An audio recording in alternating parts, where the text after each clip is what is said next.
Hi everyone, my name is Vera Adel and I'm a life and relationship coach helping women in the relation with a man from a different culture. I also offer legal services in Egypt for the woman regarding the marriage or divorce. Today my guest is Kanta. Hi Kanta. Hi, how are you? How's everybody? Good.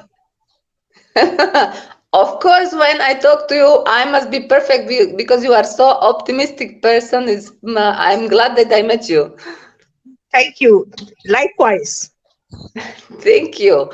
Actually, this is the new series of the videos regarding the business ladies living in Egypt or another Arab country.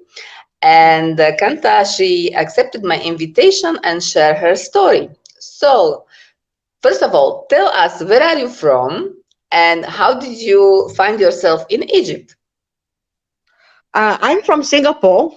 I've been staying there my whole life until, my mother said that you've got to get married. So we went to India to find a husband because, we have arranged marriages, match-made marriages. So I found my husband and he had also come from Egypt to looking for a wife. So we met over there, and it was a match-made marriage. And I said, Egypt is romantic. I had ideas in my head about Egypt, romantic ideas, and I've always loved Egyptian history. So I said yes to him. It was a match-made marriage, and I found myself in Egypt. That's how I came to Egypt. See? Okay, so your husband is not Egyptian. No, he's Indian, but his family has been staying here for about 150 years. They came, Okay. his great grandfather, yes, his great grandfather came in 1869. And in Mhm. 1869, he had started his business and he developed many shops along Suez in Ismailia and Port Said. They were a very, a well-off family. And of course, in the period of time, when the wars came, the Spanish flu and the wars, the First World War, the Second World War, it became less and less. But right now, we have only some shops in Suez. My husband and his brothers. We are businessmen and we've been businessmen for a long time in Egypt. We left India. They left India to come to Egypt. And the whole family is here and all the children are born here. This is interesting. So many, so long time, and they are still keeping tradition that he wants to marry the woman from the same culture, even that he is living in the totally different culture. I think so. They were stuck in time. They were a family which was stuck in time. They had the very old traditions of the very old Indian families, and until when I got married, and after I got married, they still had the traditions. In fact, my daughters were the first people in the family after 4 generations to get married to Egyptians. They broke the rule. Wow. And how Yeah. it went when they were away, came Oh home my and said, I goodness. want to marry Egyptian. Yes, it's a very interesting story, but I think it's a long story. We had 3 years where my first daughter, she tried to persuade us that this is the man for me, and we resisted the idea, and we gave her hell. We really gave her hell for 3 years. It took her 3 years and took my husband to change his mind and the family to change their mind for 3 years. Because, in Indian families and especially this family, the whole family, if you get married to anybody in the family, you get married to the whole family. You understand? Yes. Yeah, so, they kept their traditions all the time throughout the 150 years until now. We still are very, traditional family, I would say. Still. Mhm. But she managed to persuade us after 3 years, and I can't tell you how happy we are right now to have our two Egyptian son-in-laws. They are fantastic, fantastic. Amazing. This is amazing. So, like 3 years, so it must be like very strong love story. And Very which, long, very, very strong love story, and it took her a lot of patience, and it was God's will, because she survived when we were totally against it. First of all, it took me 1 year to get ready to accept him, and it took my husband 3 years 3 years exactly. Mm-hmm. We took Mm-hmm. her everywhere. We took her to India, we took her to Singapore, we took her to Indonesia to find a husband. Okay, and it in the end, we didn't find anybody the best as except my Egyptian son-in-law, the best. Oh, Mabruk. Happy for you. So, in which culture are you living now? It's a mix, or you still prefer the Indian, or how? Well, right now, although the the all the children and my husband's family was all born over here, they still continued in the Indian tradition and the Indian culture. But still, they were, affected by the Egyptian culture. Like, if they go to India now, all right, they can't stay more than a week because, they miss Fool and Gibna Rumi. They are thinking of no Gibna Rumi in India, So, they are really missing all the food and the traditions of the Egyptians over here. And that is why they have stayed a long time. And right now, our family is a total mixture of Singaporean and Indian and Egyptian culture and heritage. We are a mixture, and it's a fantastic family right now. Really, I appreciate it. I I love believe the kids. for the kids is the best what they can get when they are growing in the mixed culture. They do Yes. not have judgment about the people because they see all these differences. I can see it Yes. on my kids as well. True. But tell me about you personally. When you came from Singapore to Egypt, what happened? Uh, of course, I had many romantic illusions about Egypt, but the time when I landed in the airport, and I was expecting to see the pyramids, my husband drove me 2 hours away, from the place, and we went through the desert. It's the first time I'm looking at the desert, first time ever, and we came to Suez, which is a very small town. It had no English newspaper, all right, nothing to read, and I love reading, and we didn't have any books, and the language was completely different. I didn't even know how to say yes and no. That I had to learn the Mm-hmm. two words first, yes and no, and after I bought a small book from Tahrir Square, I started learning the words and stringing the thing together. But I think when I joined the shop, my bazaar, we have a bazaar in Suez. That is exactly when I started to learn and to interact with Egyptians more, because my children were a little bit 7 and 8 years old, and my husband had needed help in the shop. So that's when I started interacting with them, and the market. When I went to marketing and all, I started interacting with them and understanding that Egyptians are same like us. They are humans, no? You see, like I was Exactly. too much in the house with the children in the beginning. I started appreciating them when I started interacting with them, and I started learning the language and their jokes. But of course, it was a big culture shock.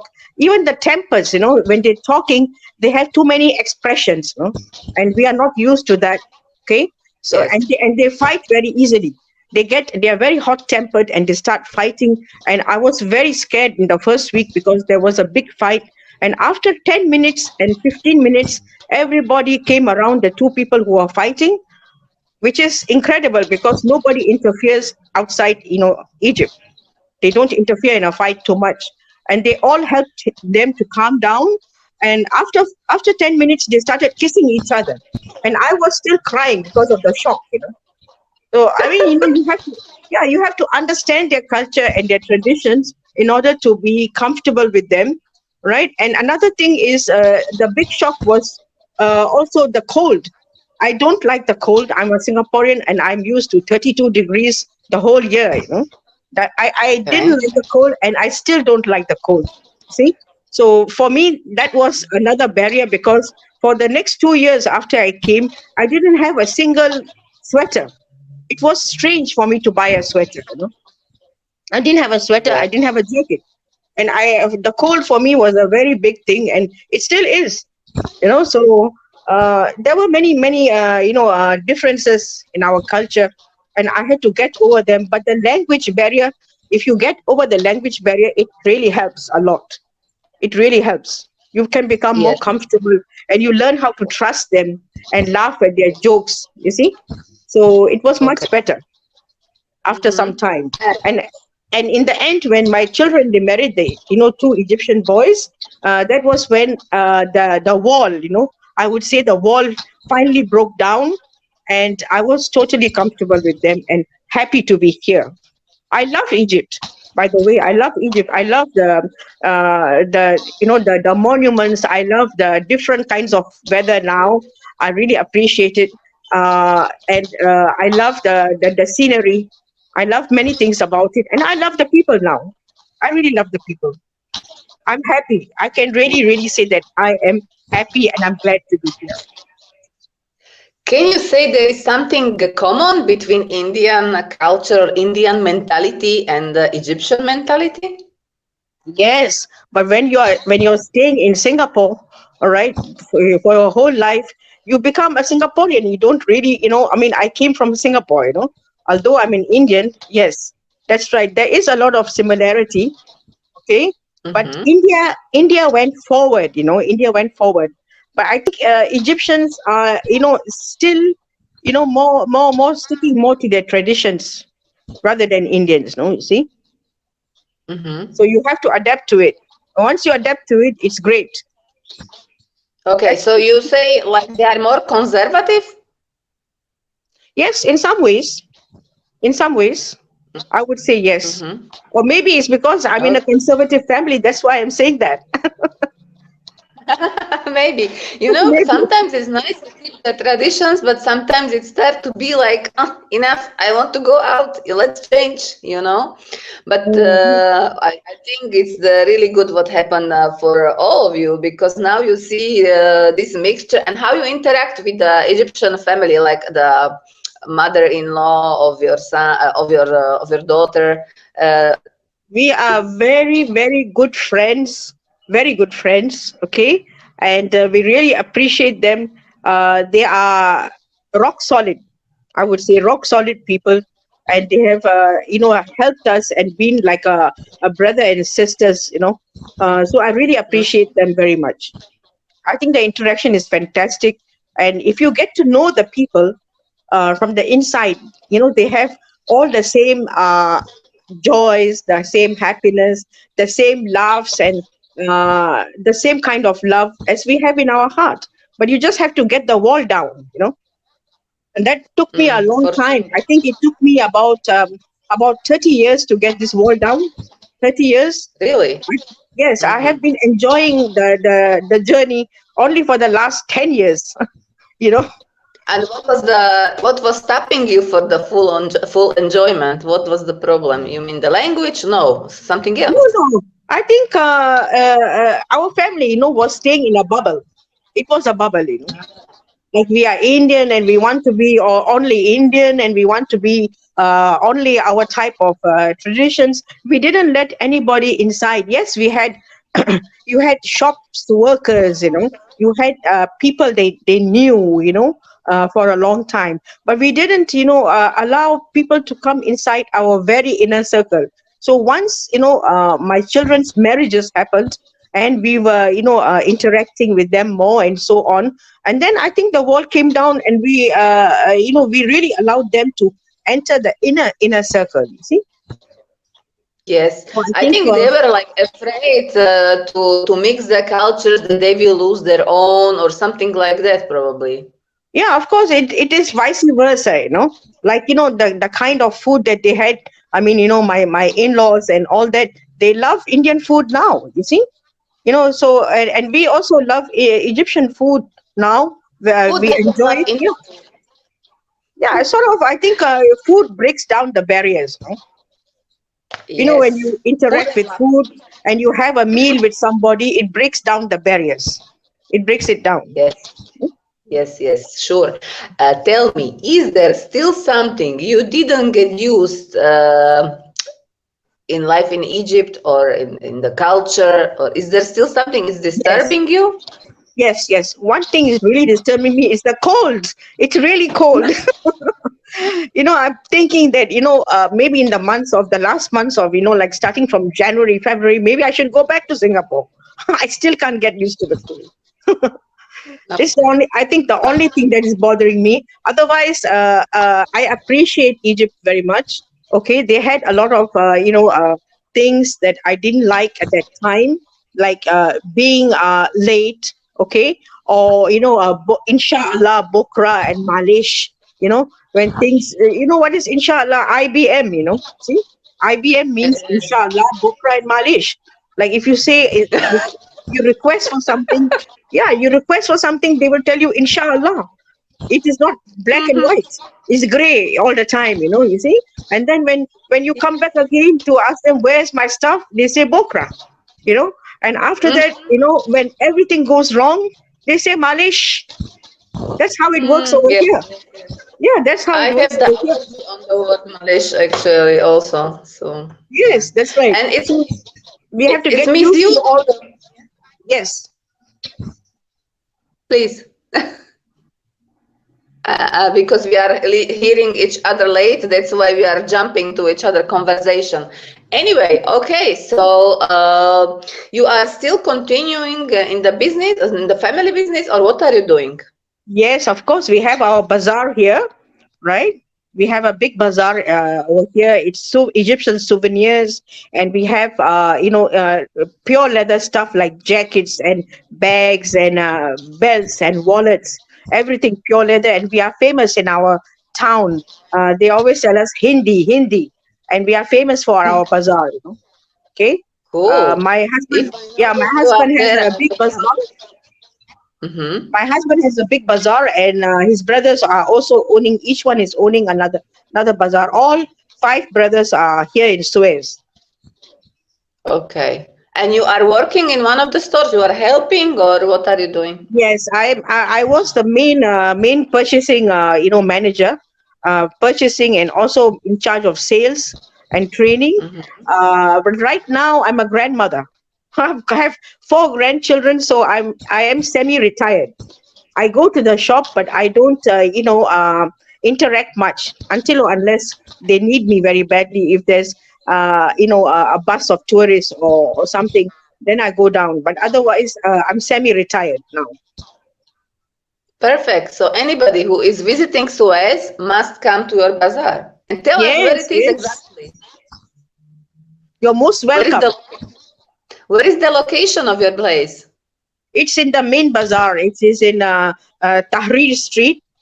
Tahrir Street. Hmm. It is in the main bazaar, which is like the downtown in Suez. Nimsa. So Nimsa Street. if anybody asks about the Hindi bazaar, they know where to send them. Yeah, but there are five of us, so you have to ask for us. It is called Preeti Bazaar, and it is in 33 Nimsa Street.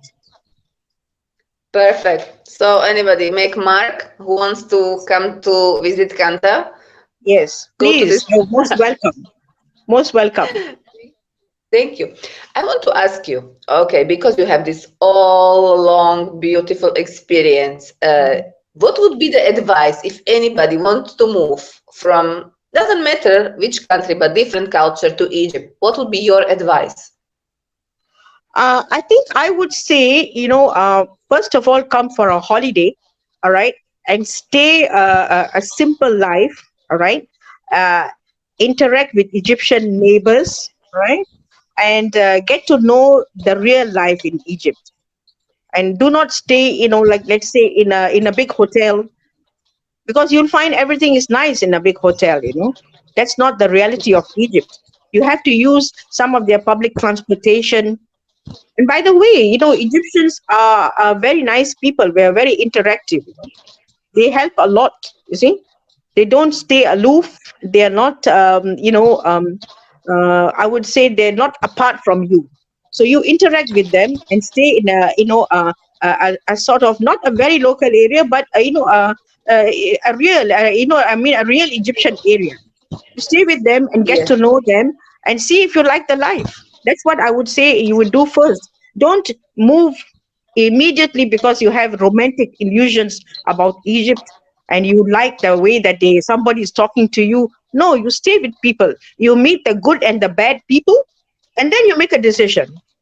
That would be a good decision for you. See? Yes. And by the way, is in Suez a lot of foreigners living there or no? No, we don't have a lot of foreigners. Maybe in Sokhna, there are some people, in the big factories, in the plants, but they're all expatriates. They're coming to work here and they move out. But as far as, people who are staying here for a long time, it's mostly our family, our Indian family. See, Mhm, mhm. nobody else. Okay. I think this was absolutely perfect Thank you. interview and talk. Very interesting, very interesting. So Thank you. everybody who is watching, don't forget to give like to Kanta because she was amazing. Don't forget to subscribe to my YouTube channel to support my work. And thank you, everyone. If you have any question, you can just write it down and we will answer them later on. And thank you for watching us. I wish you everyone beautiful day. Bye bye, Thank Kanta. you. Thank you so much. Thank you. It's been a pleasure talking to you. Thank you so much.